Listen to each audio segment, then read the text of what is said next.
আসসালামু আলাইকুম। আমার ভাইয়েরা ঘরে আমি সালাম দিলাম। তো ভাইয়েরা, আমার কথা হচ্ছে, আমাদের মোবাইল নম্বর কটা? আমাদের মোবাইল নম্বর হচ্ছে 12টা।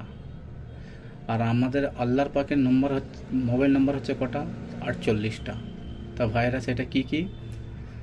ফজরের হচ্ছে 4 রিকাত, জোহরের 12 রিকাত, আসরের 8 রিকাত, মগরব হচ্ছে 7 রিকাত, আর ইশার হচ্ছে 17 রিকাত। তাহলে কত হলো? 48টা হলো। তা আল্লাহ পাক 48টা নম্বর আমাদেরকে দিয়েছে। তো আল্লাহ পাক আমাদের ঘরে যখন মিস কল মারে, তখন আমরা খুব ব্যস্ত থাকি, আমরা যেতে পারিনি, টাইম বাহানা করি, না এখন কল করবো না, এখন যাব না। কিন্তু আমাদের আত্মীয় স্বজন যখন ফোন করে, তখন আমার সঙ্গে সঙ্গে ফোন করি, মিস কল মারলে সঙ্গে সঙ্গে ফোন করি, কে ফোন করছে। কিন্তু আল্লাহ পাক যখন আমাদের মিস কল মারে, তখন আমরা খুব ব্যস্ত থাকি।